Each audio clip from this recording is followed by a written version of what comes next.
the payoff to me staying where I am, even though here's my dream and I'm really, really committed to my dream, is I don't have to get uncomfortable.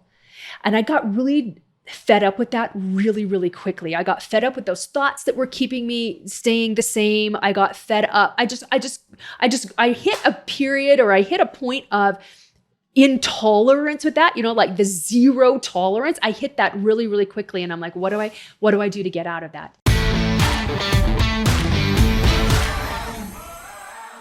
Hello, prosperity seeker, and welcome to another episode of the Prosperity Approach. I'm your host, Allyson Chavez, and as always, I am honored and thrilled that you are tuning in either via YouTube or your favorite app, either listening or watching today. We've got something super fun in store for you today because we're at episode 100. But before we dive into that, just a couple of reminders. If you're wondering what we're up to, head on over to AllysonChavez.com for free resources, other ways that you can get to higher and higher levels of success without struggle. And I am traveling now, and one of my favorite things to do is speak on stage. So if you or somebody you know is doing events and the people would resonate with that message, shoot us an email over at clientcare@AllysonChavez.com. Would sure love to be connected and see if I can contribute in some way to that event. So it's a really amazing day today. It is episode 100. Remember, it's like sitcoms when they get to episode 100 and like it's this really special, amazing thing. I understand now why episode 100 is such a big, amazing thing. Like I remember when I started this podcast a year and a half ago, almost 2 years ago, and my husband was like, I don't know, Allyson, those things are hard. The thing that I hear from everybody is it is just hard to keep coming up with content.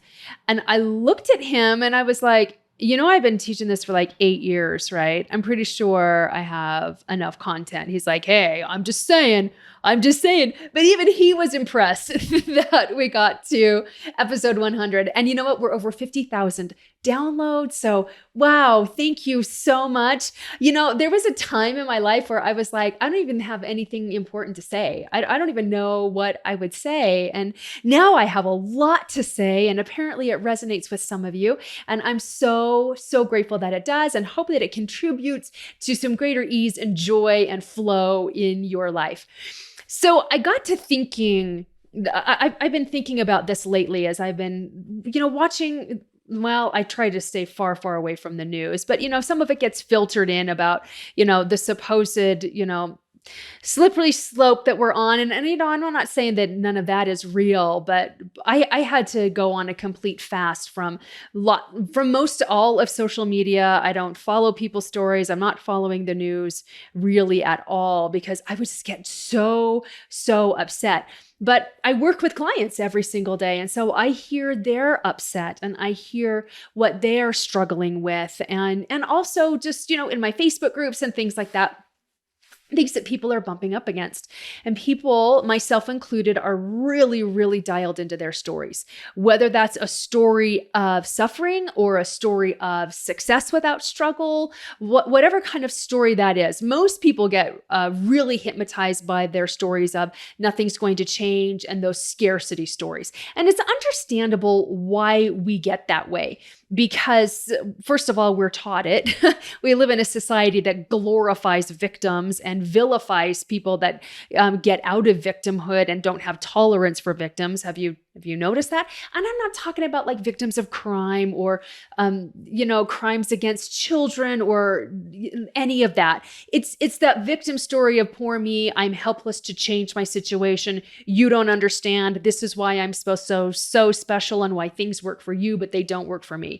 I'm talking about that kind of victim story.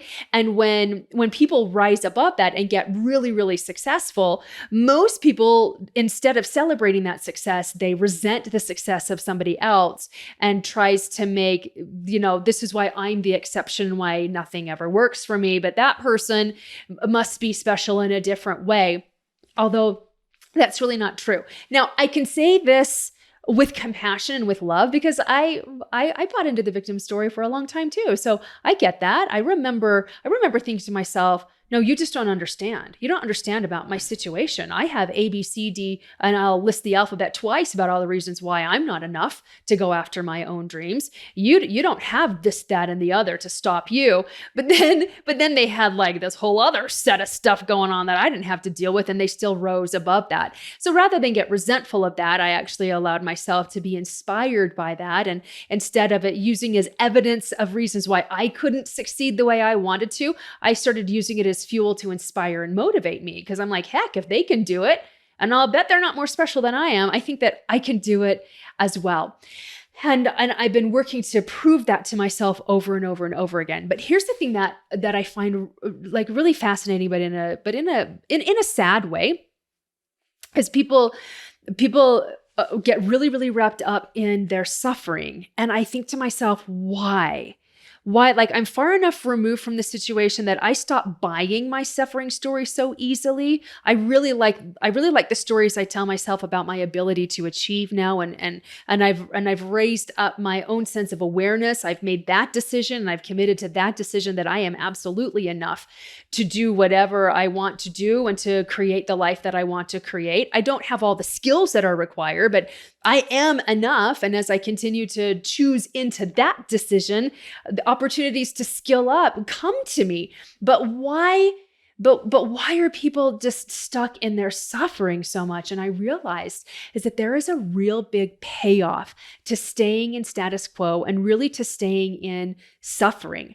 And I got honest with myself, and I just started pondering about it, because like everybody, like, I'm on this planet with you, all right? I'm not sitting on a rainbow, like blowing bubbles and petting my unicorn and, farting gumdrops, all right? Like, I'm in the trenches with everybody else. And so I still have my own stories of suffering that I'm working through, my own stories of fear, and I don't want to get uncomfortable, and I can never do that. So although I've come a really, really far ways from relative to where I was before, I still have a ways to go.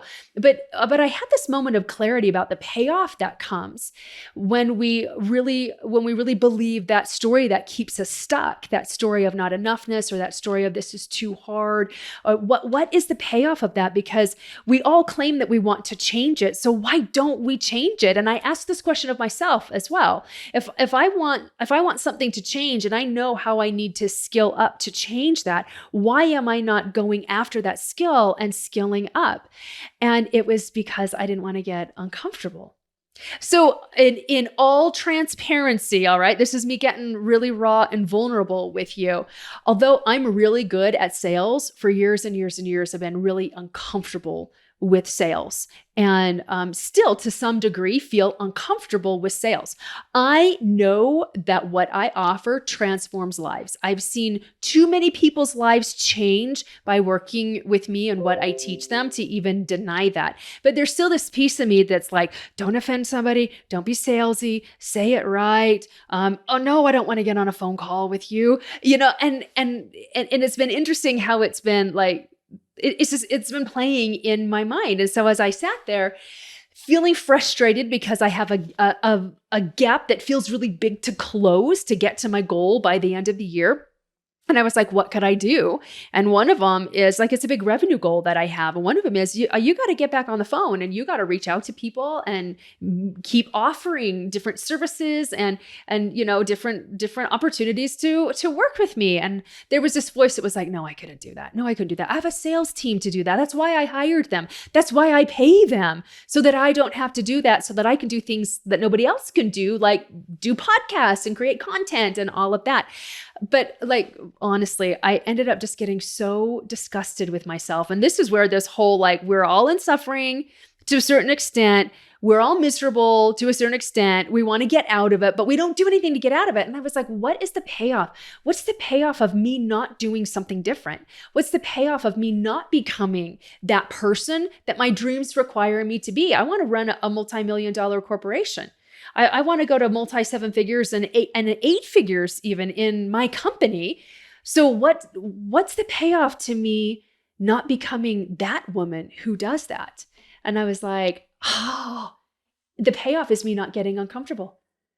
That's what the payoff is. I continue to feel safe and suffering safe and miserable to a certain extent, but I'm safe because I don't have to get uncomfortable, because your dreams require you to get uncomfortable, massively uncomfortable. Like, I'm not going to sugarcoat that, because your dreams require you to be a different person from who you currently are today. And so if you're a different person, you think different thoughts, you have different beliefs, you have different behaviors, which lead to different actions, which then lead to different results. And so like they all build on each other, but starts with your beliefs and then your thoughts and then your behaviors, but it's changing those behaviors, right? I got to think something different, and then I have to behave and act according to the way that I'm thinking differently. I had a mentor that said, growth and comfort aren't friends. And I loved it so much, I wrote it on a sticky note and I have it right on my computer monitor to remind me, if I want to grow, it's going to require me to get out of being comfortable. I remember Jillian, oh my gosh, I can't remember her last name right now. She was the one on Biggest Loser. She's that personal trainer. Jillian, not Jillian Childs.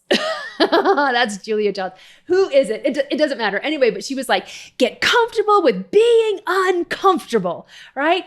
And there's this part of me, that base part of me that's like, no, I don't want to get comfortable with being uncomfortable, until I realized the payoff to me staying where I am, even though here's my dream and I'm really, really committed to my dream, is I don't have to get uncomfortable. And I got really fed up with that really, really quickly. I got fed up with those thoughts that were keeping me staying the same. I got fed up. I hit a period, or I hit a point of intolerance with that, like the zero tolerance. I hit that really, really quickly. And I'm like, what do I do to get out of that? And then I had this beautiful idea come to me that I need to do something that makes me feel uncomfortable every day for the next 100 days. And that will help me to grow.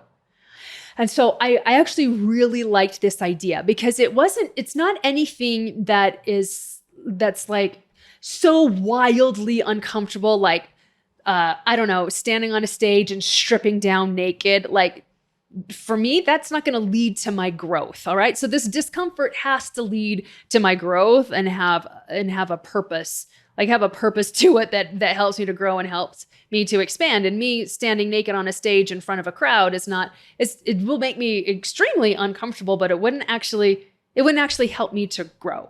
And so I started thinking, it doesn't have to be wildly uncomfortable, but it does have to make me go, oh, like what do I wish that I could do and feel really confident about, but I don't feel very confident about it.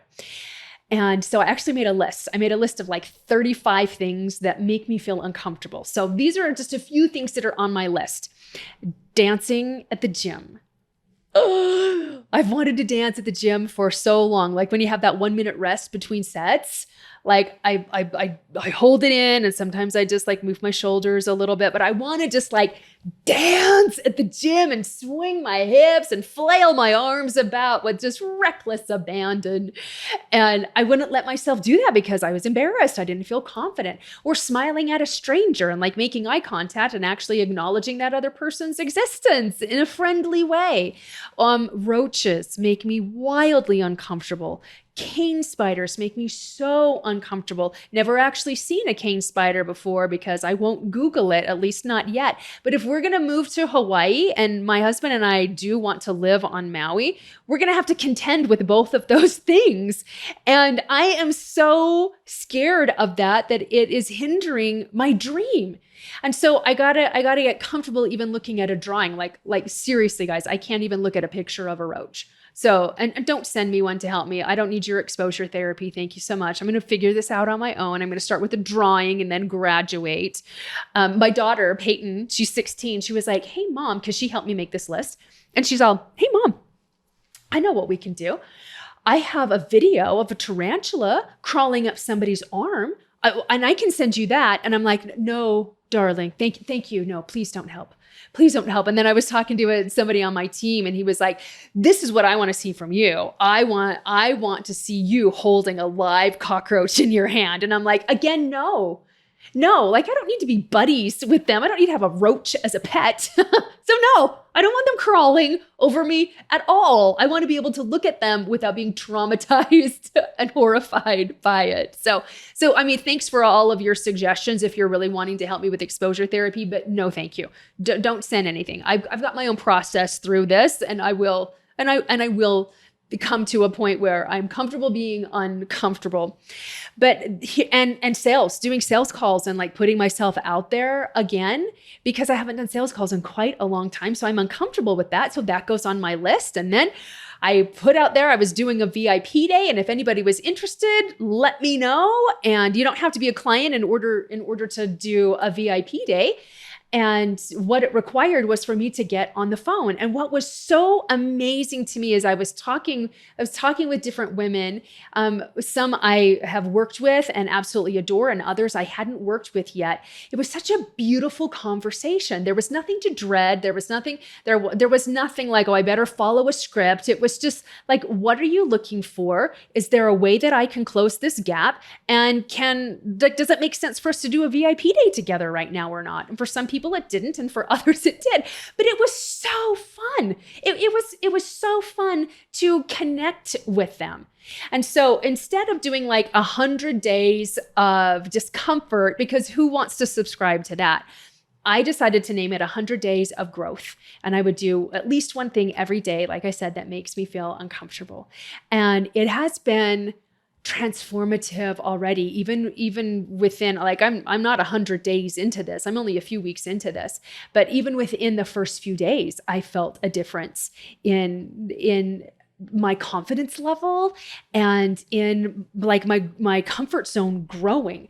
And so let me give you a tiny little example, and then we'll wrap this up. I did decide to dance at the gym one day. And there was this guy that was working out next to me. So I was working in the Smith machines because I go and I do the weights every day at the gym and get on the treadmill and do cardio.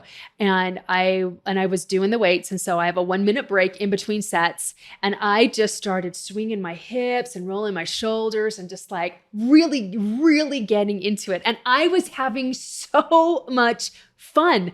So much fun. Like I finally figured out a way to lead with feminine while I was doing a really masculine activity of weight training.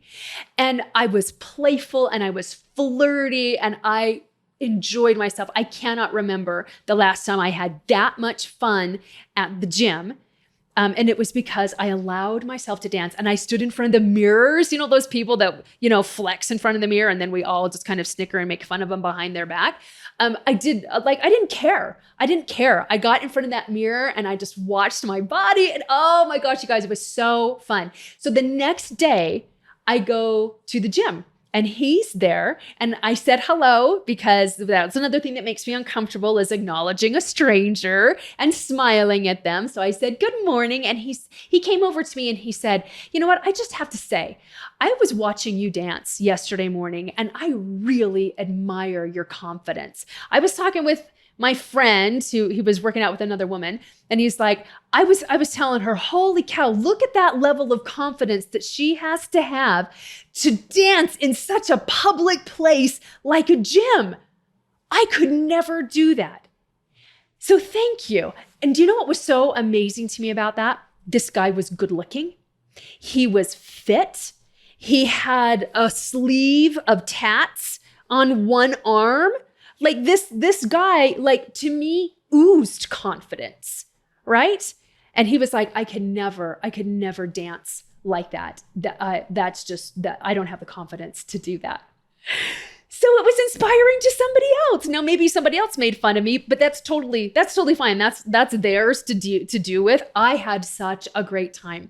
And so this is what I invite you to do. I think I'm going to write a book, 100 Days to Growth. And if you want to participate in this, and I don't care whether you do 100 days or 30 days, or if you just did one thing one day that helped you to grow because it made you feel uncomfortable, I want you to shoot me an email and tell me about it. clientcare@allysonchavez.com, and include your first name and your last name. And I'm just going to compile all these things that we've all done that have led to our growth. And again, I don't care if it's big or small. If skydiving is something that you've wanted to do your whole life, but you're too scared to do, and you know that it will lead to your growth, then include that. That didn't make my list because to me, it's not something that I really care to do, and I don't think it's going to lead to my growth.